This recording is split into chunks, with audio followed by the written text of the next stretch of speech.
Les 5 prochaines tendances mode. Et tout démarre avec des cow-boys chez Louis Vuitton. Et pour comprendre pourquoi, il faut se pencher sur l'actualité de la maison ces derniers mois pour comprendre à quel point elle a une actualité créative intense. 14 février 2023, Pietro Beccari, le PDG de la maison Louis Vuitton, nomme Pharrell Williams directeur créatif de Louis Vuitton Homme. 4 mois plus tard, Pharrell dévoile sa première collection Spring Summer sur le Pont Neuf. Sa réinterprétation du damier sous sa nouvelle forme du camouflage en surprend plus d'un. Face à cette nouveauté, le public reste dubitatif et se demande où est-ce que Pharrell veut nous emmener. Pour le comprendre, il faudra attendre son deuxième défilé pré-fall 2024 qui s'est déroulé à Hong Kong, sur l'avenue des Stars. C'est lors de ce défilé que Pharrell a transcendé l'esprit du voyage de la maison dans une scénographie invitant les plages d'Hawaï à Hong Kong. Avec ce défilé, Pharrell nous fait comprendre que chaque nouvelle collection sera un nouveau voyage. Et ça, il nous l'a bien fait comprendre lors de son dernier défilé Fall-Winter 2024. Prochaine destination, la Virginie. Ce 16 janvier 2024, Pharrell nous a dévoilé sa collection Fall-Winter 2024. Suite à ses défilés sur le Pont Neuf et à Hong Kong, les attentes du public étaient élevées quant à la capacité de Pharrell d'offrir un spectacle tout aussi exceptionnel que son premier coup d'éclat. Pour ce défilé, Louis Vuitton a construit une structure juste derrière sa fondation. On est peut-être à Paris et pourtant une fois à l'intérieur, on est propulsé à 6300 km au plein cœur de la Virginie.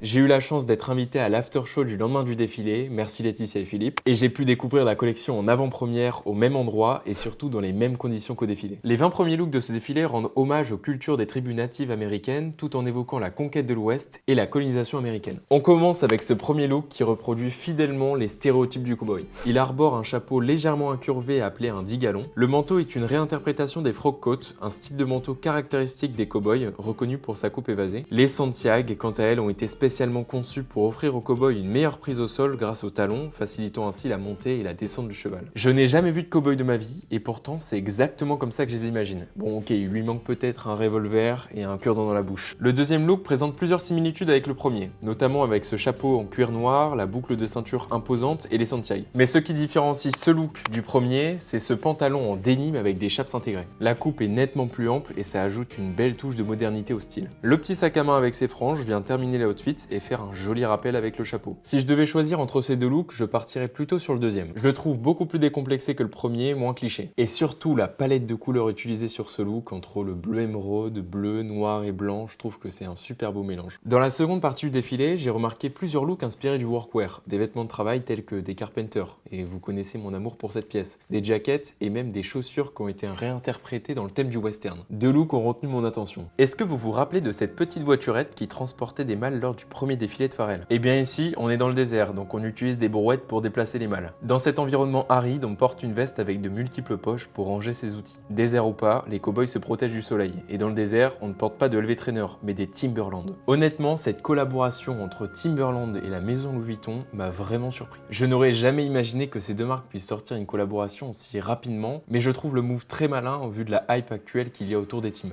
Lui, c'est l'ouvrier qui sera au travail un jour sur deux. Mais attention, même au travail, il tient à être chic. Il porte une veste noire à motif damier ton sur ton en denim, assorti à un pantalon taillé parfaitement pour s'harmoniser avec ses Timberland. Une ceinture imposante arborant le nom Louis Vuitton pour faire un petit rappel à ses collègues qu'il a des racines de cow-boy. Et pour compléter le look, un petit sac Keepall à motif western pour cacher son artillerie. Je suis sûr que ce look a été créé uniquement pour démontrer qu'il est tout à fait possible d'être stylé même sur un chantier. Le défilé se termine enfin sur différents looks qui fusionnent le style des cow-boys avec le chic français, du Pharrell tout craché. Ce look est à la base assez strict, et pourtant Pharrell a réussi à rendre cette silhouette plus contemporaine en utilisant du denim, sa matière favorite. Cette veste croisée, c'est l'incarnation du chic à la française. Le jean, lui, vient briser les codes du tailoring avec une coupe pas de def, ajoutant cette touche décontractée au look. Et bien sûr, ne passons pas à côté de ses chaussures en autruche. Ce look est la parfaite démonstration du travail de Pharrell, un mixologiste multiculturel. La veste à la française, la Virginie avec le pas de def et ses broderies somptueuses sur le denim, un héritage du savoir-faire exceptionnel de la tribu des Sioux. Pour ce dernier look, on observe une silhouette qui à première vue semble plutôt classique, et pourtant elle réserve des surprises bien pensées. Une chemise blanche, un long manteau, indéniablement, nous sommes en France. Un chapeau de cow-boy et des Santiago, nous voilà transportés en Virginie. Mais avez-vous remarqué cette cravate trompe-l'œil? De loin, on pourrait vraiment penser qu'il s'agit d'une cravate. C'est en fait un bandana coloré. La pièce maîtresse de cet ensemble est incontestablement ce Speedy 40 en peau exotique. Maintenant que nous avons compris l'inspiration de Pharrell derrière ce défilé, il est temps de passer aux choses sérieuses. Qu'est-ce que tout ça nous dit des tendances? Voilà les 5 tendances que vous allez voir partout dans les prochains mois. Le tailoring revisité. Le tailoring tailoring, c'est l'art du costume. Pour femmes comme pour hommes, c'est la réinterprétation moderne du costume. Cette tendance est déjà là depuis quelques temps avec le phénomène Peaky Blinders en particulier. Surprise, les cow-boys n'y ont pas échappé. Tu l'as peut-être remarqué tout à l'heure sur ce look, mais Pharrell a revisité le tailoring avec sa matière préférée, le denim. Mais la réinterprétation de Pharrell va au-delà de la matière, comme on peut le voir sur ce look où il a ajouté un kilt au tailoring. J'aime beaucoup cette tendance, elle brise les codes classiques, préparez-vous à porter des costumes et à virer vos looks plus sport. Les chapeaux de cow-boy. Vous allez avoir envie d'un chapeau.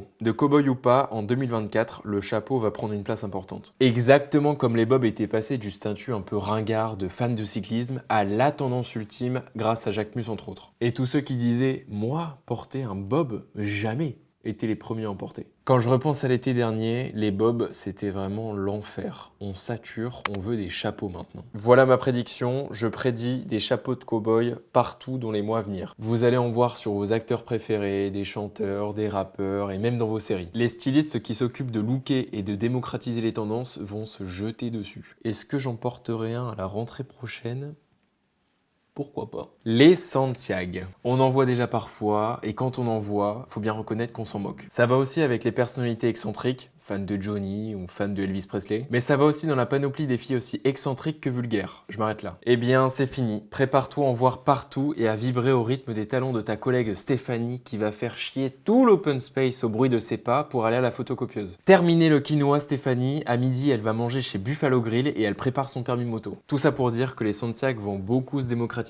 Tu vas pouvoir voir des versions classiques, des versions chic et même des versions enfants. D'ailleurs, j'ai rejoint Stéphanie. J'ai essayé des Santiago pour la première fois et moi, le fan de sneakers, j'ai été hyper agréablement surpris par le confort. Concernant la forme et l'esthétique, c'est assez perturbant pour quelqu'un qui porte des sneakers. Mais je pense qu'avec le bon pantalon, je pourrais me laisser tenter. Les vestes à motifs. Je préfère préciser tout de suite, veste à motifs ne veut pas dire des logos partout. On parle ici de forme et de visuel, comme sur cette veste avec le damier apparent sans aucune trace de logo. Mon seul conseil face à cette tendance, c'est de bien choisir la coupe et la couleur de votre veste. C'est pas parce qu'il y a des motifs qui vous plaisent qu'il faut oublier la règle numéro 1, la coupe avant tout. On finit avec les Timberland. Du rappeur des années 80 à la coupe de cheveux douteuse aux fans de Trek, les Timbs, c'est un basique intemporel. Tantôt ringard, tantôt tendance, elles sont passées par toutes les phases. Robustes, pas toujours simples à sortir, mais elles tiennent tellement chaud qu'on en oublie l'élégance. Un peu comme les Ugg qui ont fait chuter tellement de gens dans des fashion faux pas. Bref, c'est le portrait robot parfait d'un produit qu'un Pharrell adore détourner. Un classique qu'il faut hyper et twister. La version élevée est très cool de simplicité et fonctionne très bien avec les looks larges de la maison. Que tu en aies déjà eu ou pas, tu vas avoir envie de Timberland, je te le garantis. Pour conclure, le dernier défilé de Pharrell Williams avec Louis Vuitton sur sa collection Western a été une véritable exploration de ses racines en Virginie. L'audace de Pharrell a mêlé les influences cow-boy et le chic français pour créer des silhouettes uniques et captivantes. La mise en scène toujours aussi époustouflante, entre gigantisme et spectacle. Le gars arrive quand même à faire rayonner un soleil de plomb où on sent cette chaleur du désert alors qu'on est derrière la fondation Vuitton à Boulogne, puis faire tomber de la neige vierge sur les Appalaches. Sincèrement, à ce stade, c'est plus un DA, c'est Evelyne Delia. Sur le plan des tendances à retenir, on a le tailoring revisité, autant pour la matière que pour la coupe, ça a été une démarche novatrice qui a brisé les codes du costume d'affaires strict. Les chapeaux de cow-boy, les Santiago, les vestes à motifs sont des éléments qui vont incontestablement marquer la mode à venir, tout comme la mise en avant des Timberland accentuée par la collaboration avec Louis Vuitton. Je suis vraiment curieux que tu me dises en commentaire comment tu vas t'emparer de tout ça et l'adopter dans tes prochains looks. J'espère que la vidéo vous a plu, pense à liker, t'abonner et laisser un petit commentaire, ça fait toujours plaisir sur les retours. Là j'ai mis une nouvelle lumière, tout ça.